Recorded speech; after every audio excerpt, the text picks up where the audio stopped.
యొద్ద కూడుకుని ఉండుటకు తగినటువంటి హేతువేమనగా,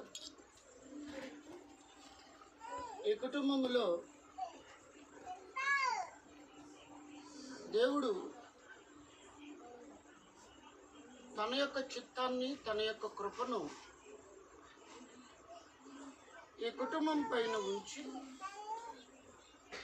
ప్రత్యేకంగా ఈ కుటుంబాన్ని దేవుడు జ్ఞాపకం చేస్తున్న విధానాలలో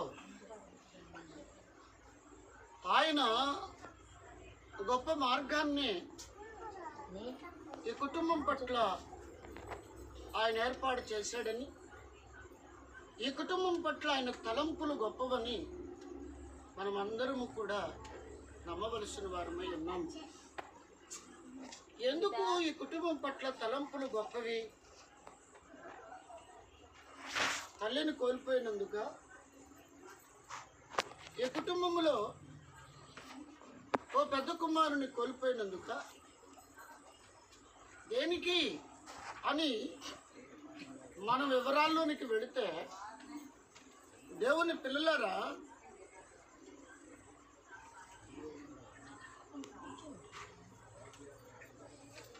ఎన్ని తలచినా ఏది అడిగినా జరగవలసింది ఆయన చిత్తమే. ఆయన చిత్తము జరగాలి, ఆయన ప్రణాళిక జరగాలి. ఆయన చిత్తము, ఆయన ప్రణాళిక ఎప్పుడైతే మన పట్ల జరపబడుతూ ఉంటుందో దానికి మనం ఎప్పుడు తల వగ్గవలసిందే.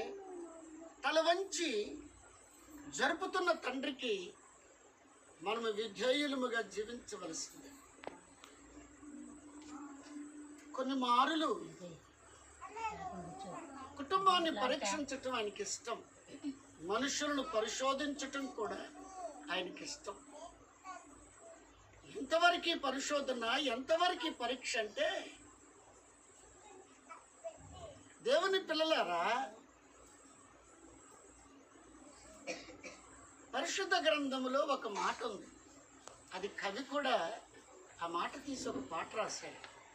కష్టాల కొలిమి కాల్చివేయును అని. శోకాలు గుండెను చీల్చివేస్తవి అని. ఈ సందర్భంలో నేను ఒక విషయాన్ని చెప్పాలనుకుంటున్నాను. దేవుని పిల్లలారా, మరి ముఖ్యంగా మనందరికీ కూడా చాలా ఆశ్చర్యకరమైనటువంటి సంగతి అనేది నేను జ్ఞాపకం చేస్తూ ఉన్నాను.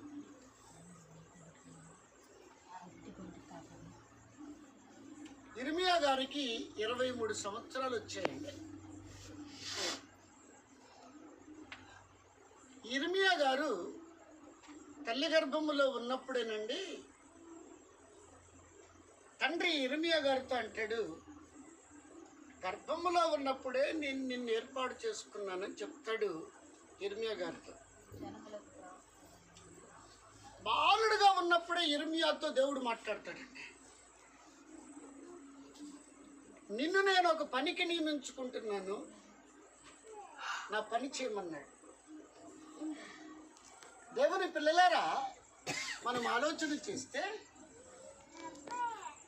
ఇర్మియా బ్రతుకున్నటువంటి దినాలు యెషయా గ్రంథకర్త బ్రతుకున్నటువంటి దినములు వంటివి కావు.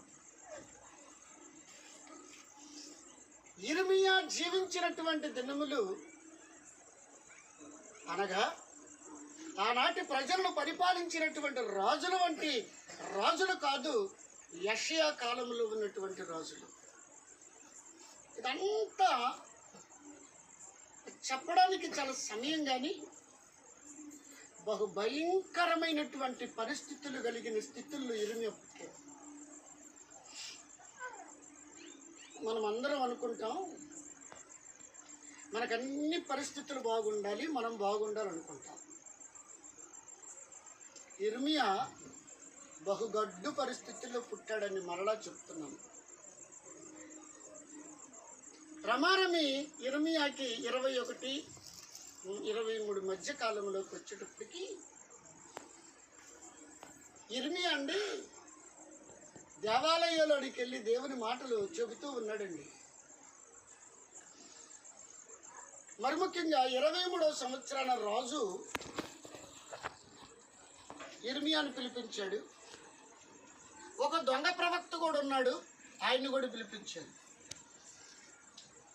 ఆయన కూడా పిలిపిస్తే యిర్మీయాని అడిగాడు, యిర్మీయా మన రాజ్యానికి ఏమైనా ముప్పు ఉందా అని అడిగాడండి.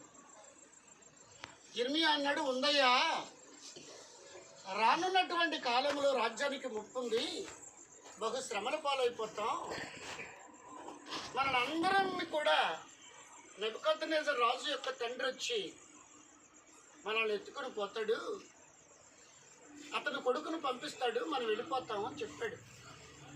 యువతల దొంగ ప్రవక్తను అడిగితే అతను అసలు జరగదు, అలాంటి స్థితి రాదని చెప్పాడు. ఇలాంటి మాటలు చెప్పి యిర్మీయా బయటకు వచ్చాడు. తెల్లారి దేవాలయంలోకి వెళ్ళాడండి. దేవాలయంలోకి వెళ్ళినప్పుడు అండి యిర్మీయాని దేవాలయపు ద్వారబంధముల యొక్క నిలువబెట్టి పశురు అనేటువంటి వాడు యిర్మీయాని కొట్టండి, బండ తెచ్చండి, బండ మెడ మీద పెట్టి ఈ చేతులకి తాళలేసేసాడు. అప్పుడు ఒక శాస్త్రం రాశాడండి, ఇతని యొక్క బంధకాలు ఎవడు దంచడానికి వీల్లేదని శాసనం రాశాడు. దేవుని పిల్లలారా, 23 సంవత్సరములో పడినటువంటి బంధకం 53 సంవత్సరాల దాకా అలానే ఉన్నాడండి. ఈ మెడ మీద ఆ దొంగ పెట్టుకుని 2 చేతులు కట్టి వేయబడి అన్నం ఎలా తింటాడండి, భోజనం ఎలా చేస్తాడు? ఇవన్నీ ఆలోచన చేయండి. నెబుకద్నెజర్ రాజు వచ్చిన తర్వాత ఆ రాజు ఆ బంధకాలు తగ్గొట్టాడండి. మరి ఎవ్వరు తగ్గొట్టలేకపోయారు. యూదులే, ఇశ్రాయేలీలే. అంటే నేను ఎందుకు ఆ మాట చెప్పానంటే, ఒక కుటుంబము కానీ ఒక వ్యక్తి కానీ శ్రమ, దేవుని బిడ్డే, దేవుని నమ్మిన వాడే, దేవుడు ఏర్పాటు చేసుకున్నవాడే, దేవుని యొక్క మాటలు చెప్పేవాడే, దేవుని నమ్మినటువంటి బిడ్డలు అలా అయిపోయాడండి. ఎందుకు ఈ శ్రమ, ఎందుకు ఈ బాధ, ఎందుకు ఇది అనుకున్నారో వాళ్ళు? అనుకోలేదండి. శ్రమలో కూడా ఆనందాన్ని అనుభవించినటువంటి భక్తులు. దేవుని పిల్లలారా, జ్ఞాపకం చేస్తున్నాను. కాబట్టి శ్రమలు వచ్చినాయని, ఎందుకు ఈ స్థితి కలిగిందని మనం వెనుకకు తిరిగి ఆలోచించుటకు వీల్లేదు. కానీ తండ్రి చిత్తం ఏమయ్యిందో అదే జరగాలి, అదే జరుగుతుంది. కానీ మనం ఎప్పుడు కూడా వెనుకంజ వేయక దేవుళ్ళు ముందుకు వెళ్ళే వారంగా మనమందరం ఉండాలి. ప్రత్యేకంగా దినం జన్మదినం. ఈ జన్మదినములో మనమందరం కూడా సంతోషించి ఆనందించవలసినటువంటి దినం. దేవుని పిల్లరా, ఈ కుటుంబాలకి వారసులను ఇచ్చారు. పెద్ద బాబుకి పెద్ద ఆయనకు ఒక కొడుకునిచ్చాడు. రెండవ వారసుడు అజయ్. ఈ కుటుంబాలకి ఇది దేవుని చిత్తం, అది దేవుని యొక్క కృప. అందుకనే ఆ బిడ్డకి నిండు 100 ఏళ్ల ఆయుష్లు దేవుడు ఇచ్చులాగున తల్లిదండ్రులు మరి ముఖ్యంగా ఆ బిడ్డల భవిష్యత్తు కొరకు విజ్ఞాపనమును చేయవలసిన వారుగా ఉండాలని నేను జ్ఞాపకం చేస్తూ ఉన్నాను. నేను ఎక్కడ ఉంటానో, ఏ ఊర్లో ఉంటానో నాకు తెలియదు. కానీ మరలా ఈ బిడ్డల భవిష్యత్తుని తప్పకుండా వృద్ధాప్యంలోనైనా చూస్తానని నేను అనుకుంటున్నాను. ఇక్కడున్న చిన్నపిల్లలందరూ కూడా దేవుని పిల్లలారా, మనం జ్ఞాపకం చేసుకుంటే 8 సంవత్సరాలు దేవుడు నింపి 9లోనికి ప్రవేశపెట్టాడంటే ఇది ఆయన కృప కదా, ఆయన ప్రేమ కదా, ఆయన సంకల్పం కాదా? ఇచ్చుచున్నటువంటి దేవుణ్ణి మరిచిపోక ఆ దేవుని కొరకే పాలిచ్చి పెంచేవారుగా ఉంచాలని, అందులో వారి యొక్క తల్లి జ్ఞానం కలిగి తన బిడ్డలను పెంచాలని, ఆ బిడ్డ ఎంత చురుకుగా దైవ గ్రంథమందు ఆమె చురుకుగా ఉంటుందో తన పిల్లలను కూడా దేవుని పాటలు యందు, దేవుని మార్గముల యందు, దేవుని లేఖనముల యందు బహుగా పెంచేటువంటి ఒక యొక్కబెట్టులాగా ఆ బిడ్డ ఉండాలని, ఆ బిడ్డలను పెంచాలని తండ్రి కూడా అందుకు సంపూర్ణమైనటువంటి సహకారం, సంపూర్ణమైనటువంటి మార్గాన్ని తండ్రి కూడా నేర్పించేవారుగా ఉండాలని, ఇద్దరు విద్యార్థికులు కనుక ఆ పిల్లలను సమాజంలో ఎలా పెంచాలో, సమాజం ఎంత వ్యతిరేకంగా ఉందో దేవునికి, ఈ వ్యతిరేక పవనాలలో బిడ్డలను ఎలా పెంచాలో జ్ఞాపకం చేసుకోవాలని. అందుకే దేవుని పిల్లరా, ప్రభువైన యేసుక్రీస్తు వారు పుట్టిన దినముల్లో హేరోదు ఒక పక్క, పరిసయ్యులు ఒక పక్క, శాస్త్రులు ఒక పక్క, సద్దూకయ్యులు ఒక పక్క, హేరోదీయులు ఒక పక్క, రోమ ప్రభుత్వం ఒక పక్క, ఎంత పొల్యూషన్ ఉందో చెప్పడానికి వీలు.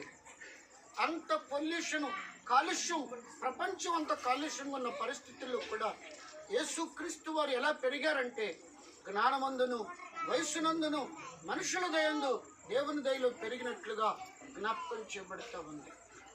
ఇంకా చెప్పాలంటే స్త్రీలు కనిన వారిలో ఇదిగో యోహాను వంటి వాడు మరొకడు లేడని లేఖనం చెప్తుంది. గడ్డు పరిస్థితుల్లో, గడ్డు స్థితిగతుల్లో, ప్రపంచమే దేవుని వైపు చూడని పరిస్థితుల్లో, దేవుడే వచ్చినా వారి మధ్యకి నమ్మనటువంటి పరిస్థితుల్లో కూడా వారి పిల్లలను అలా పెంచగలిగారని నేను జ్ఞాపకం చేస్తూ ఉన్నాను. మీకు తెలుసు, పరిశుద్ధ గ్రంథం ఆ బిడ్డలని ఇప్పుడు ఈ పరిస్థితులు దేవునికి వ్యతిరేకం. ఈ తరం దేవుని నమ్మదు, నమ్మినట్టుంటుంది, నమ్మదు. నమ్మనటువంటి పరిస్థితి, ఇంకా విపరీతమైన పరిస్థితులు మన మధ్యకు రాబోతున్నాయి. విపరీతమైన పరిస్థితుల్ని మనం చూడబోతున్నాం దేవుని పిల్లరా.